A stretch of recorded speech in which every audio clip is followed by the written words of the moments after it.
வணக்கம். என்ன செய்தி பார்க்க போறோம்னு கேட்டீங்கன்னா, அதிமுகவின் அடுத்த விக்கெட் அவுட். அதிரடியாக களம் இறங்கிய ஆளுநர். அவசரமாக ஆளுநர் மாளிகை ஓடிய சபாநாயகர் சமாதானம் படுத்தினாரா இல்ல சம்பவம் நிகழ காத்திருக்கிறதா அப்படின்ற விஷயத்தை தான் இந்த வீடியோ நம்ம விரிவா பார்க்க போறோங்க. ஆனா அதற்கு முன்பாக இதுவரைக்கும் நம்ம சேனலை நீங்க சப்ஸ்கிரைப் பண்ணலையா, மறக்காம சப்ஸ்கிரைப் பண்ணிக்கங்க, கொஞ்சம் சப்போர்ட் பண்ணுங்க. முதல்ல எம்ஆர் விஜயபாஸ்கர் அவர்கள் தன்னுடைய எம்எல்ஏ பதவியை ராஜினாமா பண்ணிட்டாரு. சி விஜயபாஸ்கர் உடன் எம்ஆர் விஜயபாஸ்கர் அவர்களும் மகாபலிபுரம் பக்கத்தில் இருக்கக்கூடிய ஒரு ரெசார்ட்ல 10,000 பேர் இணைகின்ற நிகழ்வுல நம்ம முதலமைச்சர் அவர்கள் கலந்து கொள்ள போறதா தெரியுது.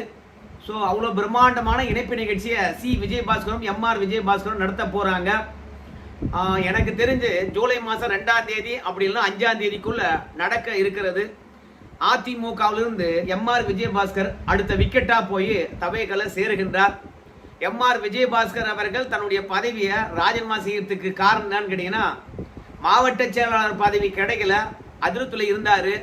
அதனால அவரு அணி மாறி விட்டார் என்று சொல்றாங்க. ஆக்சுவலா அவரு அதிமுகவை எதிர்த்து தவேக்காக ஓட்டு போட்டாரு. எடப்பாடி மன்னிச்சாரு. அதிமுக எம்எல்ஏவா தொடர்ந்தாரு. பிறகு எடப்பாடி பழனிசாமி சந்தித்தாரு. தப்பு பண்ணது எடப்பாடி பழனிசாமியா இல்ல எம்ஆர் விஜயபாஸ்கரா? தலைமைக்கு எதிராக முடிவெடுத்தது எம்ஆர் விஜயபாஸ்கரா எடப்பாடி பழனிசாமியா? அப்போ தலைமைக்கு எதிராக கட்சிக்கு எதிராக செயல்பட்டு எனக்கு பழையபடி மாவட்ட செயலாளர் பதவியே கொடு அப்படின்னு கேட்டா யாராவது கொடுப்பாங்களா? ஒருத்தர் தப்பு பண்ணிட்டாங்கன்னா, நான் பண்ணது தப்பு தான், இனிமே பண்ண மாட்டேன், கட்சிக்கு எந்த அளவுக்கு விசுவாசமா இருக்கிறேன் பாரு அப்படின்னு அவருடைய உழைப்பு மூலமாக நிரூபித்து விட்டு எடப்பாடி பழனிசாமி கிட்ட மாவட்ட செயலாளர் பதவி கேட்டிருக்கணும். அந்த மாதிரி உண்மையா உழைச்சாருன்னா எடப்பாடி பழனிசாமியை கொடுத்துட்டு இருப்பாருன்னு வச்சுங்களேன். என்ன தப்பு வேணாலும் பண்ணுவாங்களாம். ஆனா அவங்கள மன்னிச்சு கட்சியில ஏத்துக்கணுமா, ஏத்துக்கிட்ட பிறகு பழைய பதவியை கொடுத்துடணுமா, கொடுக்கலன்னா உடனே ராஜினாமா பண்ணிட்டு போய் அடுத்த கட்சியில இணைஞ்சிருவாங்களாம். இதெல்லாம் ஒரு சாக்கு போக்கு தான். ஆனா சி விஜயபாஸ்கரா இருக்கலாம், எம்ஆர் விஜயபாஸ்கரா இருக்கலாம், அவங்க ரெண்டு பேரும் ஆட்சி கட்டில் இருக்கின்ற போது கையை கால வச்சு சும்மா இல்லை. கிட்டத்தட்ட எம்ஆர் விஜயபாஸ்கர் அவர்கள் நம்ம திமுக ஆட்சி போச்சு இல்லைங்களா, அந்த காலகட்டத்தில் 100 கோடிக்கு மேலான நிலத்தை அபகரிப்பு செய்திருக்கின்றாராம். வழக்கு விசாரணையானது நடந்துகிட்டு இருக்குது. தன்னை காப்பாற்றணுமா இல்லையா? அது மட்டும் இல்ல, ஏற்கனவே அதிமுக ஆட்சியில ஒரு எம்ஆர் விஜயபாஸ்கர் அவர்கள் கிட்டத்தட்ட 50 கோடி பெருமானமான நிலத்தை அபகரிப்பு செய்திருக்கின்றாராம். சிபிசிஐடி ஆனது விசாரித்துக் கொண்டிருக்குது. ஸோ இந்த வழக்குகள் அதிமுக இருந்தா வேகம் எடுக்கும். தவேகாவுக்கு கரூர்ல பாத்தீங்கன்னா கெட்ட பேர் இருக்கிறது, அதை மாத்தணும். அங்க ஒரு வேட்பாளர் தேவை. அதனால எம்ஆர் விஜயபாஸ்கருடைய வழக்க காரணம் காட்டினாங்க.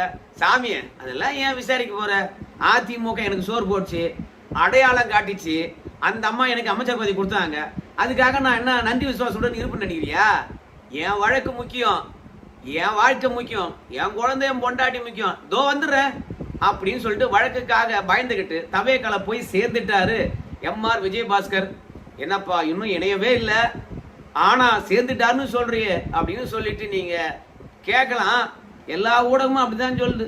அடுத்தது தவேகாக்கு தான் அவர் போக போறாரு அப்படின்னு சொல்றாங்க. அதனால்தான் பதவி ஏற்றதிலிருந்து கரூரை எட்டி பார்க்காத நம்ம முதலமைச்சர் கரூருக்கு வரப்போறாராம். ஜூலையினுடைய 2வது வாரத்துல எம்ஆர் விஜயபாஸ்கருக்கு பிரச்சாரம் பண்ண மாதிரி இருக்கும். கரூர்ல 41 பேர் இறந்தாங்க இல்லையா, அவங்க குடும்பத்தை சந்தித்து ஆறுதல் சொன்ன மாதிரி இருக்கும். ஒரே கல்லுல 2 மாங்க அடிக்கலாம் அப்படின்னு நம்ம விஜய் அவர்கள் ஜூலை 2ஆம் வாரம் வருகின்றார். சரி, தொடர்ச்சியா இப்படி எம்எல்ஏ இழுத்துக்கிட்டே இருக்காங்களே, சலிப்பே இல்லையா அப்படின்னு சொல்லி கேட்பீங்க. விஜய் கொஞ்சம் அறிவாளிங்க.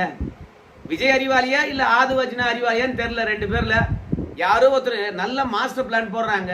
ஏன்னா திமுகவும் அதிமுகவும் தமிழக வெற்றி கழகத்திலிருந்து சட்டமன்ற உறுப்பினர்களை இழுக்க போறாங்க. இப்ப இருக்கின்ற ஸ்ட்ரென்த்தை விட தவேகாவுடைய ஸ்ட்ரென்த் இன்னும் குறைய போகுது. அப்போ தவேகா என்ன பண்ணும்? நம்ம கட்சிக்கு விசுவாசமானவங்க வேற கட்சியில இருந்தா இழுத்து வச்சுக்கணுமா இல்லையா? இடைத்தேர்தல் மூலமாக வெற்றி பெற்று அவங்க நம்ம எம்எல்ஏக்களை மாத்தணுமா இல்லையா? நம்ம கட்சியில இருந்தும் போறாங்க, இன்னும் நமக்கு பெரும்பான்மையும் கிடைக்கல. அப்ப ரெண்டுத்தையும் மேட்ச் பண்ணோம்னா தொடர்ச்சியா பாத்தீங்கன்னா எம்எல்ஏக்களை ராஜினாமா பண்ண செய்யணும். அதான் அதிமுகவில் கொடுத்து வழக்குகளை காட்டி ராஜினாமா பண்ண சொல்லி தமிழக வெற்றி கழகத்தில் எந்து கொண்டே இருக்கின்றார்கள். ஆனா அதிமுக சும்மா இருக்குமா? நம்முடைய இன்பதுரை தெரியுமா, அதிமுக வழக்கறிஞர் அணி மாநில செயலாளர், அவர் இன்னைக்கு ஒரு ட்வீட் போட்டிருக்கார். என்ன ட்வீட் போட்டிருக்காருன்னு கேட்டீங்கன்னா, ஐயா இந்த குதிரை பேரத்தை தமிழக வெற்றி கழகம் இல்ல, தமிழக வெற்றி கழகம் அது ஒன்னா செஞ்சுக்கிட்டே இருக்கலாம், யாரும் எங்களை எதுவும் பண்ண முடியாதுன்னு நினைக்கலாம்.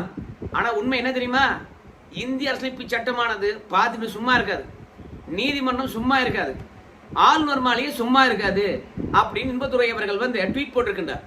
ட்வீட் போட்டது மட்டும் இல்லாம அதிரடியா களத்தில் இறங்கிட்டார். எப்படி தெரியுமா, எம்ஆர் விஜயபாஸ்கர் அவர்கள் ராஜினாமா பண்றாரு. அடுத்த நொடிய அதிமுக கொறடாவா இருக்கக்கூடிய அக்ரி கிருஷ்ணமூர்த்தி அவர்களும் இன்பதுரை அவர்களும் நேரா நம்ம சபாநாயகரை போய் சந்திச்சாங்க. ஏங்க இது குதிரை பேரம் தான், ஒழுங்கா நீங்க நடவடிக்கை எடுங்க அப்படின்னு சொல்லிட்டு அங்க மனு கொடுத்திருக்காங்க.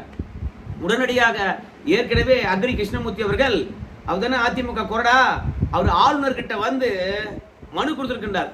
இந்த டிவிக்கு அரசாங்கமானது எங்க எம்எல்ஏக்களை அனாவசியமா தூக்குதுங்க, அவங்களுக்கு உறுதிமொழி அளித்திருக்கிறாங்க, அந்த உறுதிமொழியே பாத்தீங்கன்னா குதிரை பேரம் தானுங்கோ அப்படின்னு சொல்லிட்டு மனு அடிச்சிருக்காங்க. மனு அளித்ததை அடிப்படையை வச்சு இன்னைக்கு எம்ஆர் விஜயபாஸ்கர் இணைந்த உடனே ஆளுநர் அழைத்து விட்டார். வாங்கப்பா சபாநாயகரை, வாங்க வாங்க சீக்கிரம் அப்படின்னு சொல்லிட்டு ஆளுநர் அவர்கள் சபாநாயகர் அவர்களையும் சட்டத்துறை அமைச்சராக இருக்கக்கூடிய நிர்மல்குமார் அவர்களையும் அவசரமாக அழைத்தார். தமிழ்நாட்டில் குதிரை பேரம் நிகழுது என்பது கண்கூடா தெரியுது. இது முற்றுப்புள்ளி வைக்கப்பட வேண்டிய ஒரு பிரச்சனை. தொடர்ந்து கொண்டே இருந்ததுன்னு வச்சுங்களேன், அதுக்கப்புறம் சீரியஸா போயிடும் அப்படின்னு ஆளுநர் அவர்கள் சபாநாயகருக்கு அறிவுறுத்துற மாதிரி தெரியுது. ஸோ தொடர்ந்து விசாரணை நடத்துவோம், ஆவணங்கள் கிடைக்கின்ற பட்சத்தில் இந்த அமைச்சரவையை தகுதி நீக்கம் செய்வோம் அப்படின்னு அதிரடி காட்டியிருப்பதாக தெரிகிறது. தகுதி நீக்கம் செய்து விட்டார்கள் என்றால் இந்த ஆட்சி அப்படியே வீட்டுக்கு போக வேண்டியதுதான். ஏற்கனவே வைகோ அவர்களை பொறுத்த வரைக்கும் ஒப்புதல் வாக்கு மூலம் கொடுத்திருக்கிறாரு. உங்க எல்லாருக்குமே தெரியும், எங்க 2 எம்எல்ஏக்களை ராஜினாமா பண்ண சொன்னாரு, பிரச்சாரத்துக்கு வருவேன்னு சொன்னாரு, நான் பிரச்சாரம் பண்ணா ஜெயிப்பேன் அப்படின்னு சொல்றாங்க. ஸோ நம்ம வைகோ அவர்களுடைய ஸ்டேட்மெண்ட்டே குதிரை பேரத்தை உறுதிப்படுத்துகிறது. அதனால ஆளுநரை பொறுத்த வரைக்கும் இதெல்லாம் கேட்ட பிறகுதான் எத்தனையோ பேர் ராஜினாமா பண்ணுகின்ற பொழுதெல்லாம் அமைதியா இருந்தவர் எம்ஆர் விஜயபாஸ்கர் அவர்கள் ராஜினாமா பண்ணுகின்ற பொழுது குதிரை பேரம் கண்டிப்பா இருக்குது, அந்த குதிரை பேரமானது நாளுக்கு நாள் அதிகரிக்குது அப்படின்னு தெரிஞ்சுக்கிட்டு அதிரடியாக அழைத்து தமிழக அரசாங்கத்தை கிட்ட விளக்கம் கேட்டிருப்பது போல தெரியுது. கொடுத்திருக்கின்ற விளக்கத்தை ஆளுநர் அவர்கள் சட்ட வல்லுநர்கள் வச்சு ஆராய்வார். அதில் ஏதாவது பிரச்சனை இருந்தால் குதிரை பேரம் நடந்ததுக்கான ஆவணங்களும் ஆதாரங்களும் கிடைச்சால் அடுத்த நொடியை டிஸ்மிஸ் பண்ணிடுவாங்க இந்த அரசாங்கத்தை. அதனால எப்போதும் இந்த அரசாங்கம் ஆபத்துல இருக்குது அப்படின்றது இதன் மூலமாக நம்ம தெரிஞ்சுக்கலாம். அது மட்டும் இல்லாம அதிமுக காரங்க சும்மா இல்லை, ஏற்கனவே ஒரு 4 பேர் அதிமுக இருந்து ராஜினாமா பண்ணிட்டாங்க. எடப்பாடி பழனிசாமியை பொறுத்த வரைக்கும் சட்டசபையில நம்பிக்கையில்லா தீர்மானம் வருகின்ற போது அதிமுக கொறடாவினுடைய உத்தரவை எதிர்த்து தவேகாவுக்கு ஆதரவு அளிச்சாங்க. அப்போ அவங்க தகுதி நீக்கம் செய்ய வேண்டும் என்று சொல்லிட்டு நம்ம மனு கொடுத்திருந்தாங்க அக்ரி கிருஷ்ணமூர்த்தி அவர்கள் சபாநாயகர் கிட்ட. ஸோ தகுதி நீக்க முடிவை எடுப்பதற்கு முன்பாக அந்த 4 பேரும் தன்னுடைய பதவியை ராஜினாமா பண்ணிட்டாங்க. இதை எதிர்த்து அதிமுக நீதிமன்றத்துக்கு போச்சு. இன்னைக்கு அந்த விசாரணை வந்தது. அதுல தவேக அரசாங்கத்தினுடைய சபாநாயகர் அவர்கள் என்ன சொல்றாருன்னு கேட்டீங்கன்னா, அவர் எப்படிப்பா அனைவருக்குமான சபாநாயகர் அப்படின்னு கேட்டீங்கன்னா எங்க ஒருதலை பட்சமா தான் நடந்துக்கிறாரு, அதனால தமிழக வெற்றி கழகத்தினுடைய சபாநாயகர் என்று ஒன்னா சொல்லலாம். நீதிமன்றத்தில் என்ன சொல்லியிருக்காங்க கேட்டீங்கன்னா, பாருங்க அவங்க ராஜினாமா பண்ணாலும் சரி அதிமுக கொடுத்த தகுதி நீக்க மனுவானது விசாரணையில் இருந்து கொண்டே இருக்கும். உரிய நேரத்தில் தகுதி நீக்க மனு தொடர்பான தீர்ப்பு வழங்கப்படும் அப்படின்னு சபாநாயகர் உறுதியளித்திருக்கின்றார். அதனால தகுதி நீக்கம் என்பது கண்டிப்பாக நம்பிக்கையில்லா வாக்கெடுப்புல ஓட்டு போட்டு அந்த 4 எம்எல்ஏக்கள் ராஜினாமா பண்ணிட்டு தவேகால் இணைந்திருந்தாலும் அவங்க தேர்தலில் போட்டியிட முடியாத அளவுக்கு தகுதி நீக்கம் வரத்தான் போது நீதிமன்றத்தை நாடி இருக்கின்றார்கள். நீதிமன்றத்தை பொறுத்த வரைக்கும் உடனடியாக நடவடிக்கை எடுக்க வேண்டும் அப்படின்னு சொல்லியிருக்கிறாங்க. எப்போ நடவடிக்கை எடுக்கணும் அப்படின்னு சபாநாயகருக்கு கால நிர்ணயம் எல்லாம் கிடையாதுங்க. இரண்டாவது, தகுதி நீக்க நடவடிக்கை முதல்ல எடுக்கணுமா இல்ல ராஜினாமாவை முதல்ல ஏற்க வேண்டுமா அப்படின்ற விவரமும் சுட்டி காட்டலைங்க. அதனால ராஜினாமாவை ஏற்றுக்கொண்டோம், தகுதி நீக்க அந்த மனுவானது இன்னும் நிலுவையில் இருக்குது, விசாரணை செய்து கொண்டிருக்கின்றோம். முறையாக கண்டிப்பாக சட்டப்படி விசாரணை நடத்தி தகுதி நீக்கம் செய்ய வேண்டும் என்றால் ராஜினாமா செய்த அந்த 4 எம்எல்ஏக்களை நாங்கள் தகுதி நீக்கம் செய்வோம் அப்படின்னு நீதிமன்றத்தில் உறுதியளித்திருக்கிறது இந்த தவேக அரசாங்கம். அதனால கண்டிப்பாக அடுத்தடுத்த அதிமுக எம்எல்ஏக்கள் தாவனாங்கன்னா குதிரை பேரம் உறுதியாகும், இந்த ஆட்சி நிலைக்காது. ரெண்டாவது, தவேக்காவுக்கு போயிருந்தாலும் அந்த 4 பேர் தகுதி நீக்கம் ஆக போறாங்க.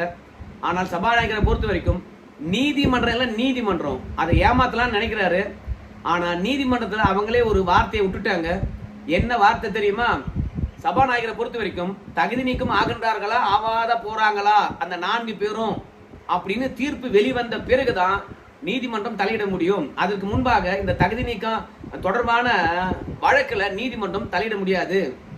அதாவது தகுதி நீக்கம் செய்யவில்லை என்றால் இது தப்புங்க, தகுதி நீக்கம் செய்திருக்க வேண்டும்.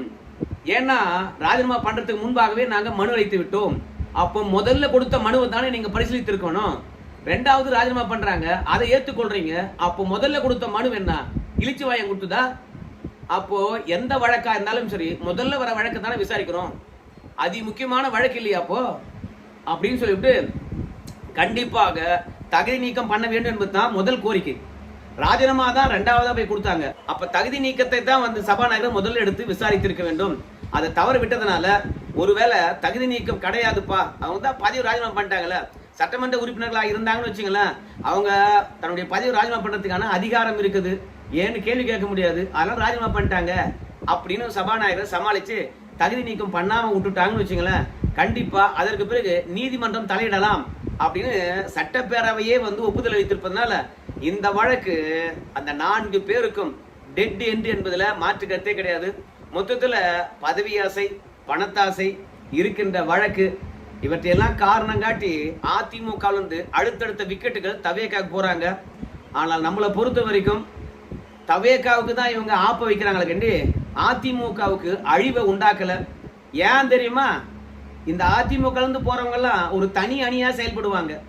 ஏற்கனவே தவேக்காவில் இருக்கிறவங்க அத்தனை பேரும் ஒரு அணியா செயல்படுவாங்க. கண்டிப்பா பாருங்க, காங்கிரஸ் இருக்கிற மாதிரியான கோஷ்டி பூசலானது வெகு விரைவில் உள்ளாட்சி தேர்தல்ல கோஷ்டி பூசல் வரதில்லைன்னு பாருங்க, அப்பதான் தெரியும் அதிமுக வந்து ஆட்டில் தூக்குனது நம்ம கட்சியுடைய வளர்ச்சி இல்ல, நமக்கே ஆப்பு வச்சுக்கிறது அப்படின்னு புரிய போகுது. சோ நீதிமன்றமும் தலையிட போது, ஆளுநரும் கூப்பிட்டு விளக்கம் கேட்டிருக்கின்றார். தவேக அரசாங்கம் ஆபத்தில் இருக்கிறது. எம்ஆர் விஜயபாஸ்கர் தாவி விஜய சோலி முடிச்சிட்டாரு அப்படின்னு எல்லாரும் சொல்றாங்க. பொறுத்து வந்து பார்க்கலாங்க என்ன நடக்க போகுதுன்னு சொல்லிவிட்டு. நன்றி.